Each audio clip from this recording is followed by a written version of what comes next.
నందు ప్రియమైన దేవుని బిడ్డలకు ప్రభు అయిన యేసు క్రీస్తు పేరట ప్రైజ్ ది లార్డ్ శుభములు కలుగును గాక. ఈ విధంగా ఈ సోమవారం ఈ విడుదల ఉపవాస ప్రార్థనలో మరొకసారి ప్రభు సన్నిధిలో చేరి ప్రభువును స్తుతించుకోవడానికి ప్రార్థించుకోవడానికి ప్రభు తన కృపను మనకు అనుగ్రహించాడు. అనేకమైన బలహీనతలు, సమస్యలు, కష్టాలు, ప్రతికూల పరిస్థితుల్లో మనకు కలిగిన వాటన్నిటిలో నుండి దేవుడు మనకు జయమిచ్చి మనలను సజీవులుగా భద్రపరిచి ఆయనను స్తుతించడానికి ప్రార్థించుకోవడానికి ప్రభు తన కృపను మనకు అనుగ్రహిస్తూ ఉన్నాడు. అందును బట్టి దేవునికి ఎంతగానో స్తుతులు చెల్లిస్తూ ఉన్నాం. ప్రియ దేవుని బిడ్డలారా, మనము ధ్యానిస్తున్న రీతిగా ఈ 91వ సంకీర్తనలో నిన్నటి దినము కూడా అనేకమైన విషయాలు మనం చూసాం. ఈ రోజు కూడా అందులో నుండే ఒక మాటను చూద్దాం. నేను నమ్ముకొనున్న దేవుడని నేను యెహోవాను గూర్చి చెప్పుచున్నాను. దైవజనుడైన మోషే దేవుని గూర్చి చెప్తున్నాడు. నేను నమ్ముకొనున్న దేవుడని యెహోవాను గూర్చి చెప్పుచున్నా. మీకు ఆల్రెడీ తెలియపరిచాను, మనం ఆల్రెడీ ధ్యానం చేశాం. ఏమిటంటే చిన్ననాటి నుండి అదే భయభక్తుల్లో పెరిగి పెద్దవాడయ్యాడు. తల్లి ఉగ్గుపాలతోటే దేవుని యందు భయభక్తులు నేర్పిస్తూ మరి ఆ బిడ్డను పెంచినట్లుగా మనం చూస్తూ ఉన్నాం. కనుకనే ఆ మాటలు దైవజనుడైన మోషే నోట్లో నుండి వస్తున్నాయి. దేవుని కూర్చున్నటువంటి మాటలు మనం చిన్న బిడ్డలకు నేర్పితే వాళ్ళు అవే మాటలు మాట్లాడతారు. చూడండి, చాలా మంది వారి బిడ్డలు మరి అటు ఇటు తిరుగుతున్న ఉంటారు. చిన్నపిల్లలు తల్లిదండ్రులు ఏదంటే అదే వాళ్ళు చేస్తూ ఉంటారు. మరి ఒకవేళ ఎవరైనా అప్పులోళ్ళు వచ్చి తలుపు కొడితే తండ్రి లోపలే ఉంటాడు. తండ్రి అంటాడు పిల్లవాడితో, చిన్న పిల్లవాడితో, రే వెళ్ళి మీ నాన్న లేడని చెప్పరా అని అంటే వాడు వెళ్ళి ఏం చెప్తాడో తెలుసా? అంకుల్, మా డాడీ లోపలే ఉండి లేరు అని చెప్పమన్నారు అని అంటాడు. ఎందుకంటే వాడికి ఏమీ తెలవదు. పాపం పుణ్యం వాడికి ఏమీ తెలవదు. వాడు మంచి మాటలే వెళ్ళి చెప్తాడు. మా నాన్న లోపల లేడు అని మా నాన్నే చెప్పమన్నాడండి అంటాడు. చూసారా? దాన్ని బట్టి చిన్నపిల్లలకి మనం చిన్ననాటి నుండే చెడు మాటలు నేర్పిస్తున్నాం. చెడు ప్రవర్తన, అబద్ధాలు ఆడాలని, మోసాలు చెయ్యాలి అని మరి ఆ బిడ్డ నేర్చుకుంటున్నాడు. ఒకసారి ఒక తండ్రి చిన్ననాటి నుండి ఆ బిడ్డను అంటున్నాడు, రే నీవు నా అడుగు జాడల్లో నడవాలి అనగానే వాడికి కొంచెం వయసు వచ్చింది. ఇంతలోపల అప్పట్లో రోడ్లు లేవు కనుక వీధుల్లో బురదగా ఉంది. ఆ తండ్రి చెప్పాడు, కుమారుడా నీవు నా అడుగు జాడల్లో నడువురా అని. నడువు అని చెప్పగానే ఒకరోజు వర్షం వచ్చింది. ఆ మట్టి రోడ్లో వాళ్ళ నాన్న అడుగుల్లో అడుగు వేసుకుంటా వెళ్ళాడు.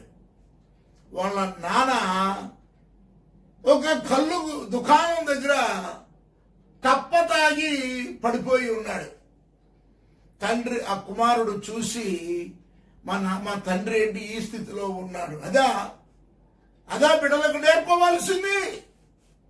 అది కాదు, నీ అడుగు జాడల్లో నా అడుగు జాడల్లో నా పిల్లలు నడవాలి అంటే దైవజనుడైన మోషేలాగా దైవజనుడైన మోషేలాగా మనము జీవించాలి. ఎదగాలి. దైవజనుడైన మోషే తన తల్లిదండ్రుల దగ్గర నేర్చుకున్నాడు. అలాగే మనము కూడా నేర్చుకోవాలి. ఏ దేవుని బిడ్డలారా, దేవుని సన్నిధిలో ఉన్న చిన్న బిడ్డలారా, యవనస్తులారా, దేవుని అడుగు జాడల్లో మనం నడవాలి. దేవుని బిడ్డలారా, నా అడుగు జాడల్లో నీ అడుగు జాడల్లో కాదు, దేవుని భయభక్తుల్లో మన బిడ్డలను పెంచాలి. దేవుని అడుగు జాడలలో మనము నడవాలి, మన బిడ్డలను నడిపించాలి. మనము అలాగ నడిపిస్తే తర్వాత వారు కూడా వారి బిడ్డల్ని నడిపిస్తారు. దేవుని బిడ్డలారా, దైవజనుడైన మోషే అంటున్నాడు, నేను నమ్ముకోను నా దేవుని గురించి నేను సాక్ష్యం ఇస్తున్నాను. నేను నమ్ముకోను నా దేవుడని యెహోవాను గూర్చి చెప్పుచున్నాను. నీవు నమ్ముకున్నావు దేవుణ్ణి? నీ బిడ్డలను నమ్ముకున్నారా? నీ బిడ్డలు దేవుని అడుగు జాడల్లో నడుస్తూ ఉన్నారా? భయభక్తులతో పెరుగుతూ ఉన్నారా? నువ్వు ఒక్కడివే పరలోకంకి వెళ్తే సరిపోద్ది అనుకుంటున్నావు. కాదు కాదు. నీవు పరలోకంకి, నీ బిడ్డలు నరకానికి న్యాయం కాదది. నీవు ఇక్కడ నీ బిడ్డలతో కలిసి ఉంటున్నావు, లేక మీ తల్లిదండ్రులతో కలిసి ఉంటున్నారు. అలాగే రేపు పరలోకంలో కూడా తల్లిదండ్రులతో, బిడ్డలతో, అత్తమామలతో, కోడళ్లతో, అల్లుళ్లతో, మనవుళ్ళు, మనవరాళ్లతో మనమందరము యేసయ్య చెంత పరలోకములో ఉండాలి. ఆ సంగతి మర్చిపోకండి. అందుకనే సామెతల గ్రంథం 22వ అధ్యాయం 6వ వచనంలో ఉంది, బాలుడు నడవవలసిన త్రోవను వానికి నేర్పు, వాడు పెద్దవాడైనప్పుడు దారి నుండి తొలగిపోడు. నీ బిడ్డ తొలగిపోకూడదంటే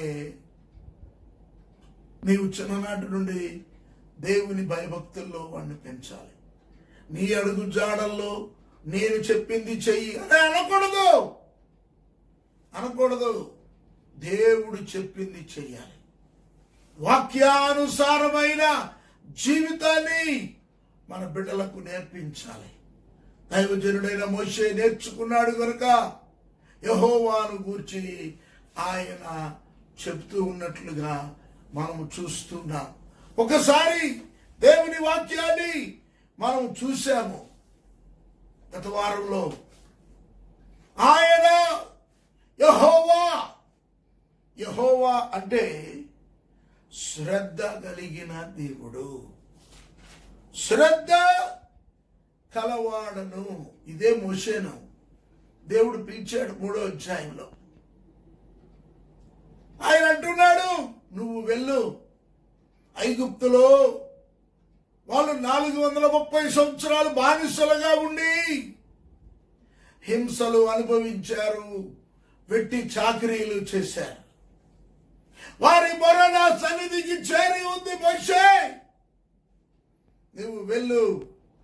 అందుకనే అంటాడు 3వ అధ్యాయము 8వ వచనంలో, 7వ వచనంలో, 6వ వచనంలో దేవుడు చెప్తున్నాడు, 6, 7, 8 వచనాల్లో, మరియు ఆయన అనగా యెహోవా, నేను నీ తండ్రి దేవుడను, అబ్రాహాము దేవుడను, ఇస్సాకు దేవుడను, యాకోబు దేవుడను అని చెప్పగా మోషే తన ముఖమును కప్పుకొని దేవుని వైపు చూడ వెరచెను. మరియు ఆయన ఇట్లనెను, గమనించండి, నేను ఐగుప్తులో నుండి నా ప్రజల బాధను నిశ్చయముగా చూచి తిని. బాధను చూచే దేవుడు అంటే ఆయనకి నేత్రాలున్నాయి. ఆయన నేత్రాలతో నీవు పడుతున్న బాధ, నీవు పడుతున్న కష్టం, నీవు ఉన్న స్థితి ఆయనకు బాగా తెలుసు. చాలా మంది అంటూ ఉంటారు, మా స్థితి బాగోలేదు అయ్యగారు, పాస్టర్ గారు మా స్థితి బాగోలేదండి. ఓకే, నీ స్థితి బాగోలేదు. నీ గురించి నీకంటే దేవునికి తెలవదా? నీ గురించి దేవునికి నీ గురించి నీకంటే ఎక్కువగా తెలుసు. నీ హృదయం ఏ ఏ సమస్యల గుండా వెళ్తుంది, ఏ అనారోగ్యాల గుండా వెళుతుంది, ఏ ప్రతికూల పరిస్థితుల గుండా వెళుతుంది, ఆయన చూస్తూ ఉన్నాడు. ఆయన కనబడుతుంది. కళ్ళు కలిగి చూసే దేవుడు. పనులలో తమ్మును కష్టపెట్టు వారిని బట్టి వారు పెట్టిన మొరను వింటిని. చెవులున్న దేవుడు, వినే దేవుడు. కొన్నిసార్లు పనివారు పెట్టుకునే మొరను యజమానులు వినరు. ఈ ఫ్యాక్టరీల్లో, ఈ పెద్ద పెద్ద కంపెనీల్లో వారికి ఏమైనా కష్టాలు వస్తే ఆ కష్టాలను తీర్చడానికి యాజమాన్యం వారు పట్టించుకోరు. చెవులున్నా కూడా వాళ్ళకి వినలేదు, వినబడలేదు అన్నట్టుగా వెళ్ళిపోతా ఉంటారు. కానీ ఇక్కడ దేవుడు అంటున్నాడు, పనులలో తమ్మును కష్టపెట్టు వారిని బట్టి వారు పెట్టిన మొరను వింటూ ఉన్నాడు. చెవులు కలిగిన దేవుడు. వారి దుఃఖములు నాకు తెలిసే ఉన్నవి. నిన్ను తెలుసుకునే దేవుడు, నీ మనసును ఎరిగిన దేవుడు. అంటే మనసున్న మహారాజు. చాలా మంది ఉండొచ్చు లోకంలో మనసున్న మహారాజులు, కానీ అందరికంటే గొప్పవాడు ఈ యెహోవా దేవుడు, మనసున్న దేవుడు. కాబట్టి ఐగుప్తీయుల చేతిలో నుండి 8వ వచనం, వారిని విడిపించుటకును ఆ దేశములో నుండి విశాలమైన మంచి దేశమునకు, అనగా కనానీయులకు, హిత్తీయులకు, అమోరీయులకు, పెరిజ్జీయులకు, ఇవ్వీయులకు, యెబూసీయులకు నివాస స్థానమై పాలు తేనెలు ప్రవహించు దేశమునకు వారిని నడిపించుటకును దిగి వచ్చి ఉన్నాను. నడిపించే దేవుడు. నీ కష్ట సమయంలో, నీవు బాధపడుతున్న సమయంలో నీ దేవుడు చూచే దేవుడు కాదు. ఆయన దిగి వచ్చి నిన్ను నడిపిస్తాడు. నడిపించే దేవుడు, దిగి వచ్చే దేవుడు. ప్రియ దేవుని బిడ్డలారా, దేవుడు అంటున్నాడు మోషేతో, ఇదిగో రా, నేను వారి మధ్యలోకి పంపిస్తాను. అంటే ఈయన తప్పించుకోవడానికి చాలా పథకాలు వేస్తున్నాడు. మనం కూడా దేవుని విషయంలో చాలా పథకాలు మారుస్తూ ఉంటాం తప్పించుకోవడానికి. అది అది అని అంటా ఉంటాం. మోషే గారు అన్నాడు, మనం అంటున్నాం. ఏమంటున్నాడు? దేవుడా, నీవు చెప్పింది ఓకే. 13వ వచనంలో ఉంది, మోషే చిత్తగించుము. దేవా చిత్తగించుము. ఒక చిన్న మాట చెప్తాను, ఒక రిక్వెస్ట్. నేను ఇశ్రాయేలీయుల యొద్దకు వెళ్ళి వారిని చూచి, మీ పితరుల దేవుడు మీ యొద్దకు నన్ను పంపెనని వారితో చెప్పగా, వారు ఆయన పేరేమి అని అడిగిన ఎడల నేను వారితో ఏమి చెప్పవలెను? గమనించండి, దీనికంటే ముందుగానే 12వ వచనములోనే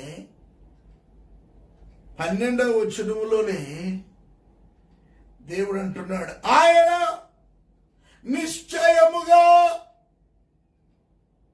నేను నీకు తోడై ఉండదను, నీకు తోడై ఉందును. నిశ్చయముగా అనగా ఖచ్చితంగా, వదలను అని అర్థం. ముందే చెప్పేశాడు. నిశ్చయముగా నీకు తోడయుందును, నేను నిన్ను పంపితిననుటకు ఇది నీకు సూచన. నీవు ఆ ప్రజలను ఐగుప్తులో నుండి తోడుకొని వచ్చిన తరువాత మీరు ఈ పర్వతము మీద దేవునిని సేవింపవలెను. అది సూచన. అంటే నిన్ను అక్కడికి పంపిస్తున్నాను, నీవు ఖచ్చితంగా విడుదల చేస్తావు. యెహోవా అనే మాటకు చాలా అర్థాలున్నాయి. శ్రద్ధ కలిగిన దేవుడు అని ఒకటి చూశాం. ఇక్కడ తోడుగా ఉంటాను అనే అభయం దేవుడిస్తున్నాడు. ఎవరుంటారండి? ఎవరుంటారు? భర్త ఉద్యోగం ఉంటే భర్త ఉద్యోగానికి వెళ్ళిపోతాడు. భార్య ఉద్యోగం ఉంటే భార్య భర్తలు ఇద్దరు ఉద్యోగానికి వెళ్ళిపోతారు. భర్త ఒక చోట, భార్య ఒక చోట. భర్త ఒక చోట, భార్య ఒక చోట, ఇద్దరు వేరువేరుగా ఉద్యోగాలకు వెళ్ళిపోతారు. పిల్లలుంటే పిల్లల్ని ఇంట్లో పెట్టేసి వెళ్ళిపోతారు. శ్రద్ధ కలిగిన దేవుడు ఇక్కడేమో నీకు తోడై ఉందును అని అభయం ఇచ్చిన దేవుడు. భార్యాభర్తలు వేరే వేరే ఉద్యోగాల్లో ఉంటారు. తోడుంటారని చెప్తారు, కానీ గమనించాలి, దేవుని యందు భయభక్తులు కలిగిన భర్తకు, దేవుని యందు భయభక్తులు కలిగిన భార్యకు ఇద్దరు దూరంగా ఉన్నా కూడా దేవుడు వారికి దగ్గరగా ఉంటాడు. దేవునికి స్తోత్రం కలుగుడుగా. ఇద్దరికి దేవుడు తోడుగా ఉంటాడు, బలపరుస్తాడు. పిల్లలకు కూడా తోడుగా ఉండే దేవుడు, వారి తల్లిదండ్రులకు తోడుగా ఉండే దేవుడు తోడుగా ఉంటాడు.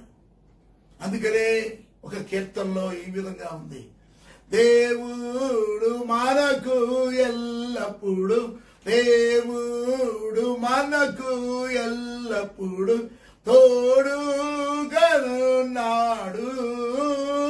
తోడుగానున్నాడు. దేవుడు మనకు ఎల్లప్పుడు. హల్లెలూయా. అబ్రహాముకు తోడుగా ఉన్నాడు, ఇస్సాకుకు తోడుగా ఉన్నాడు, యాకోబుకు తోడుగా ఉన్నాడు, యోసేపుకు తోడుగా ఉన్నాడు, నోవహుకు తోడుగా ఉన్నాడు. అనేక మందికి తోడుగా ఉండి వారిని నడిపిస్తున్నాడు. ఇక్కడ దైవజనుడైన మోషేతో కూడా దేవుడు చెప్తున్నాడు, నేను నీకు తోడుగా ఉండే దేవుణ్ణి. అయితే మోషే అంటున్నాడు, ఆగండి ఆగండి ఆగండి, దేవుడు ఆగండి, చిత్తగించు, ఒకసారి వినండి. నీ పేరేంటంటే వాళ్ళకి ఏం చెప్పాలి? సరే, నీవు నాకు తోడుగా ఉంటావు, నేను నమ్ముతాను. నీ పేరు ఏమి అని అడిగితే నేను ఏమి చెప్పవలేను అనగానే దేవుడు అంటున్నాడు 14వ వచనంలో, అందుకు దేవుడు నేను ఉన్నవాడును అనువాడునై ఉన్నాను అని మోషేతో చెప్పాను. మరియు ఆయన ఉండునను వాడును మీ యొద్దకు నన్ను పంపెను అని నీవు ఇశ్రాయేలీయులతో చెప్పవలెను. 15వ వచనం, మరియు దేవుడు మోషేతో ఇట్లనెను, మీ పితరుల దేవుడైన యెహోవా అనగా అబ్రహాము దేవుడు, ఇస్సాకు దేవుడు, యాకోబు దేవుడునైన యెహోవా మీ యొద్దకు నన్ను పంపెనని నీవు ఇశ్రాయేలీయులతో చెప్పవలెను. నిరంతరము నా నామం ఇదే, తరతరములకు ఇది నా జ్ఞాపకార్థ నామము. ఈ శ్రద్ధ కలిగిన దేవుడు మానవుల ఎడల ఆయన శ్రద్ధ చూపిస్తూ ఉన్నాడు. అంటే నేను ఉన్నవాడును అనువాడను అని దేవుడు తనకు తానుగా వ్యక్తిగతమైన పేరుతో ప్రత్యక్షమవుతున్నాడు. హెబ్రీ భాషలో దీనికి యాహ్వే అనగా యెహోవా అని అర్థం.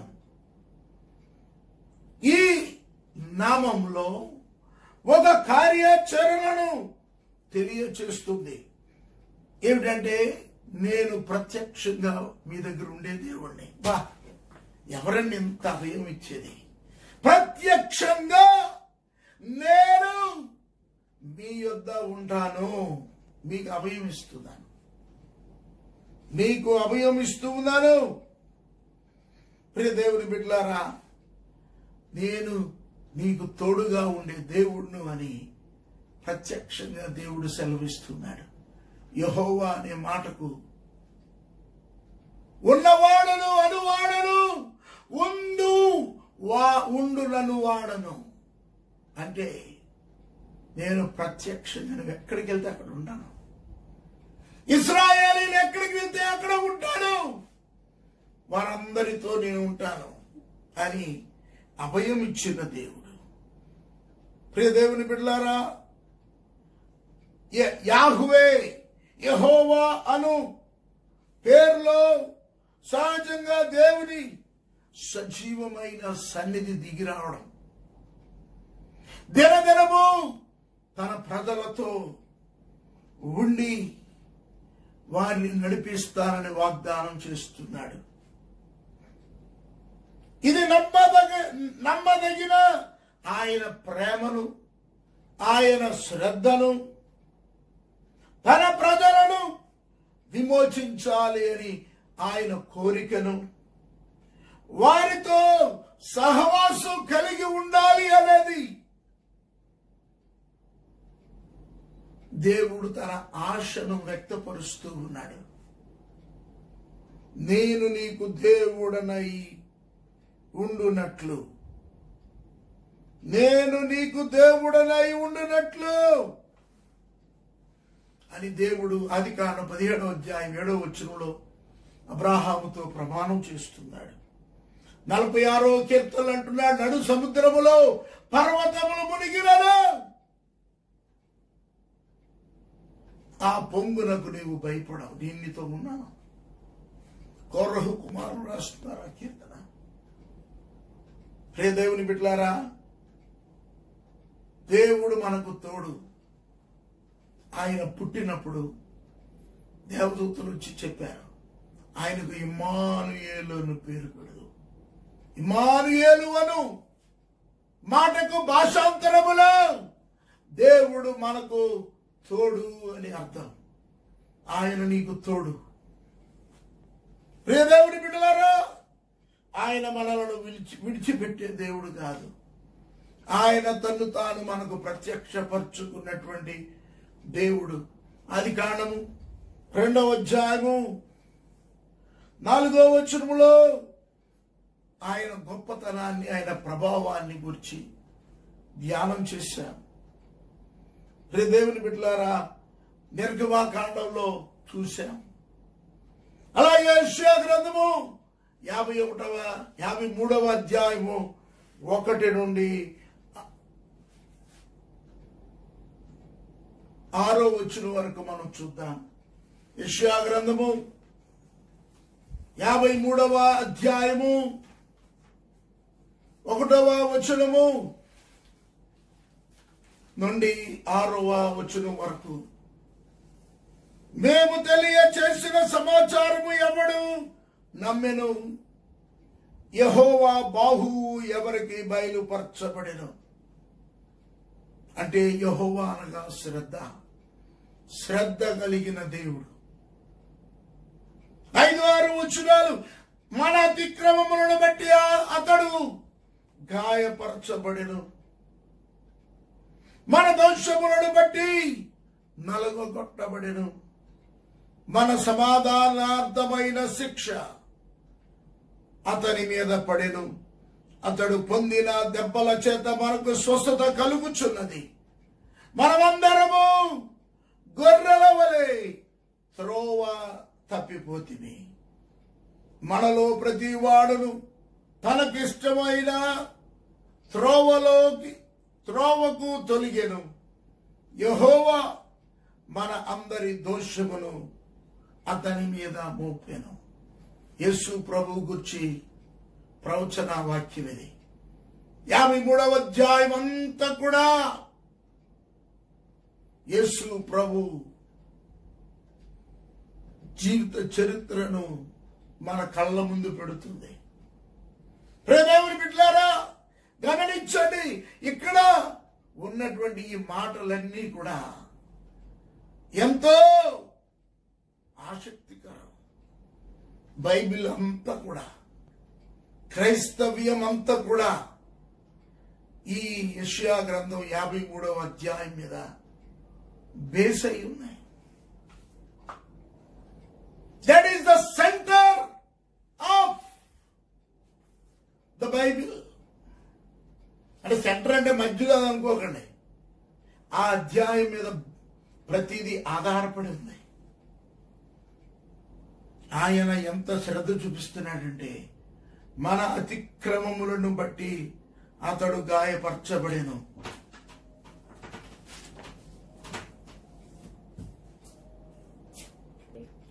నిశ్చయముగా అతడు మన రోగములను భరించెను, మన వ్యసనములను వహించెను.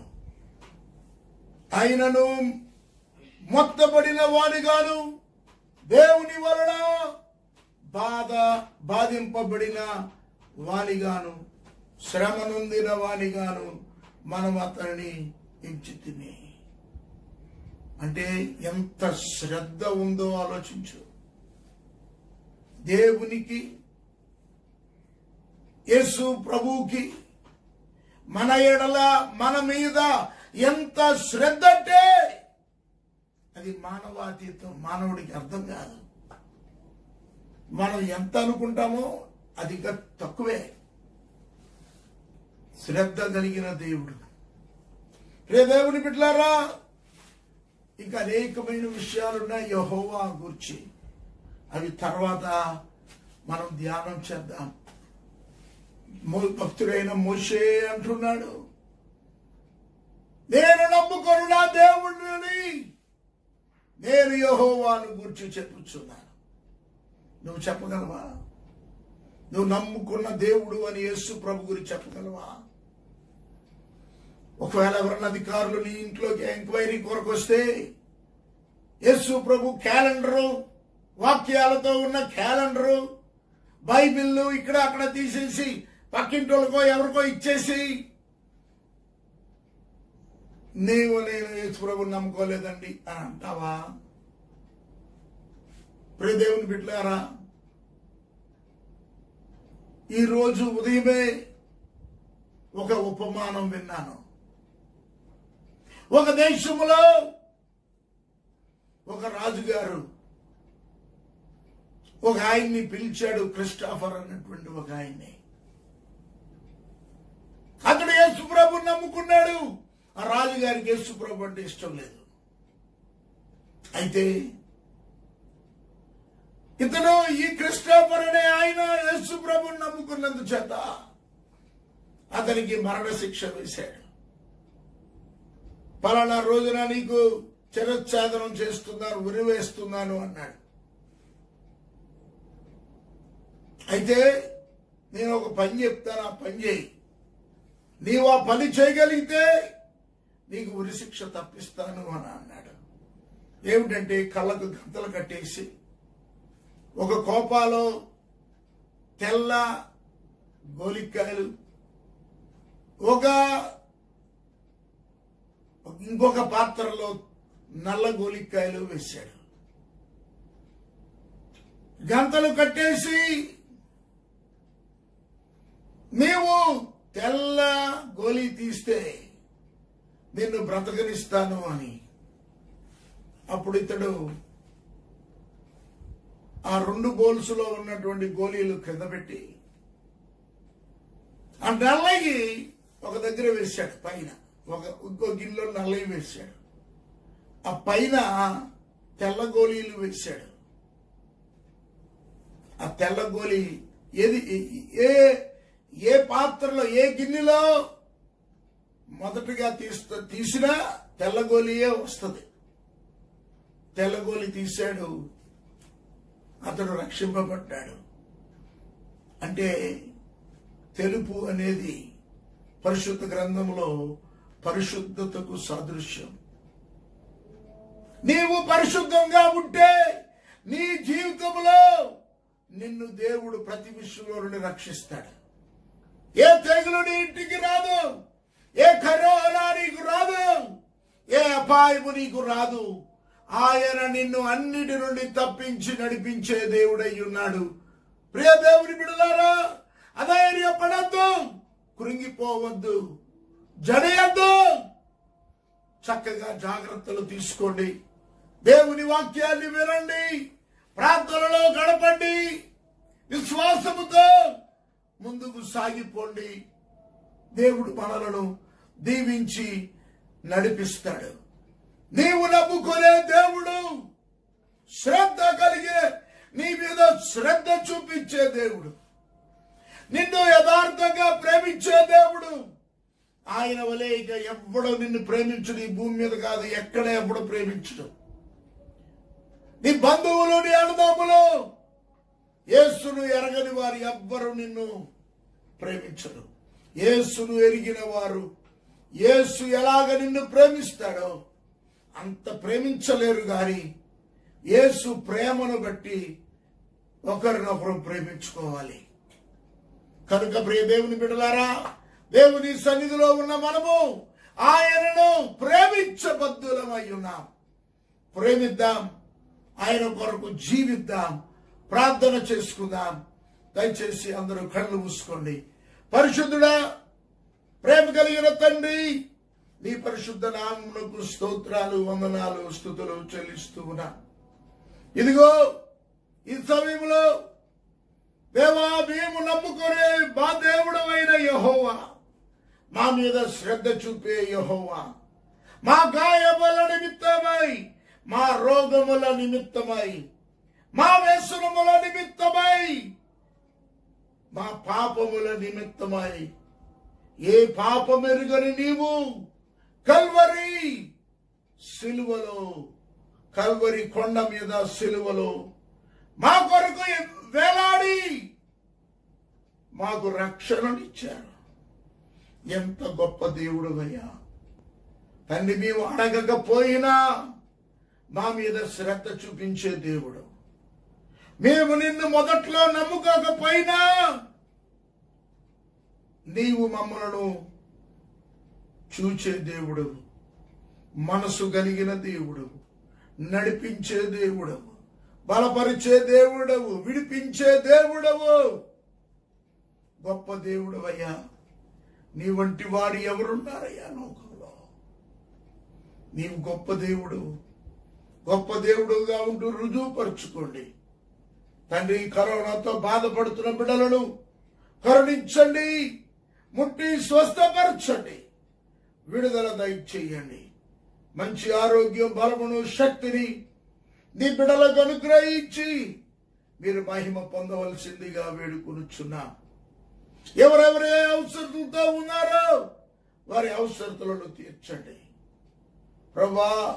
కరోనా పాజిటివ్ ఉన్న వారందరికీ నెగటివ్ దయచేయండి. భయపడకుండా ప్రతి ఒక్కరూ ధైర్యంగా ఎదుర్కొని ఆ మహమ్మారిని జయించి సజీవులుగా, ఆరోగ్యవంతులుగా బయటకు వచ్చి నిన్ను మహిమపరచున్నట్లు బిడ్డలను మీరు ధైర్యపరచండి ప్రభా. అలాగే కరోనా నిమిత్తం దేశవ్యాప్తంగా, ప్రపంచ వ్యాప్తంగా, మా రాష్ట్రాల వ్యాప్తంగా, మా రాష్ట్ర వ్యాప్తంగా ఎంతో మంది సహాయపడుతున్నారు. డాక్టర్లు, వైద్య బృందం, రక్షక బృందం, పారిశుద్ధ కార్మికులు, వాలంటీర్లు, సచివాలయ అధికారులు, ఎమ్మెల్యేలు, ఎంపీలు, ముఖ్యమంత్రి, ముఖ్యమంత్రులు, ప్రధానమంత్రి, ప్రపంచవ్యాప్తంగా ప్రెసిడెంట్లు ఎంతో శ్రమ పడుతున్నారు. వారిని కాపాడండి. అది వారికి రాకుండా మీ హస్తంలో వారిని భద్రపరచండి తండ్రి. మా బిడ్డలందరినీ కూడా కాపాడండి.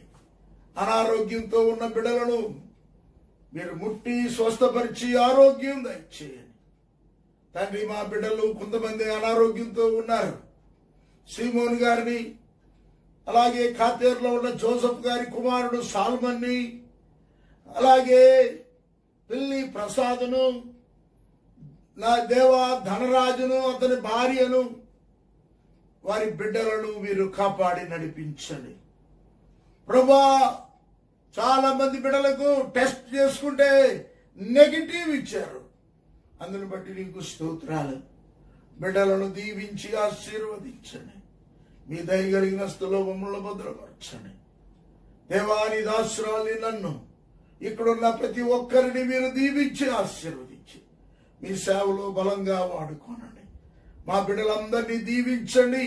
ఈ విడుదల ఉపవాస కూడిక 4వ రోజులో మీరుండి నడిపిస్తున్నందుకు నీకు స్తోత్రాలు చెల్లిస్తూ, రాబోయే దినాలన్నింటిలో కూడా మీరే తోడుగా ఉండి మమ్మల్ని బలపరిచి కాపాడి ఆశీర్వదించండి. అన్ని విషయాల్లో మీ తోడు కాపుదలను మాకు దయచేయండి. మరి ఒకసారి నీ సన్నిధిలో చేరి ప్రార్థించుకునే పర్యంతం నీ కాపుదలను మమ్మల్ని భద్రపరిచి నడిపించండి. యేసు పరిశుద్ధ నామములో వేడుకొనుచున్నాము తండ్రి. ఆమేన్, ఆమేన్, ఆమేన్. ఇప్పుడు మన పరమ తండ్రి అయిన దేవుని ప్రేమ, మన ప్రభువును రక్షకుడు అయినటువంటి యేసు క్రీస్తు కృప మనతో నిరంతరముంటూ నడిపిస్తూ ఆదరిస్తూ తన నిత్య రాజ్యానికి మనలను సిద్ధపరుస్తున్న పరిశుద్ధాత్మ యొక్క అన్యోన్య సహవాసం, సమాధానము, ఆదరణ ఇక్కడున్న బిడ్డలకు, వాక్యం వింటున్న బిడ్డలకు ఇప్పుడు నువ్వు ఆయన రాకడ పర్యంతము సదాకాలము తోడై ఉండును గాక. ఆమేన్, ఆమేన్, ఆమేన్. అందరికీ మరి ఒకసారి మన ప్రభువును రక్షకుడైనటువంటి యేసు క్రీస్తు పరిశుద్ధ నామములో ప్రైజ్ ది లార్డ్ తెలియచేస్తూ, శుభములు తెలియచేస్తూ నా మాటలు ముగిస్తున్నాను. దేవుడి మాటల చేత మనలను ఆశీర్వదించును గాక. మన సంఘములో కొంతమంది బలహీనులు ఉన్నారు. వారి నిమిత్తమై మనము ప్రార్థన చేయవలసిన వారమై ఉన్నాము. దయచేసి ప్రియ దేవుని బిడ్డలారా, వారందరి కొరకు మీరు ప్రార్థన చేయాలి. మనందరము ప్రార్థన చేయాలి. దయచేసి గమనించి ఈ మాటలు మీరు మరి మీ ప్రార్థనలో జ్ఞాపకం చేసుకోవాలని మనవి చేస్తున్నాను. ఆమేన్, ఆమేన్, ఆమేన్.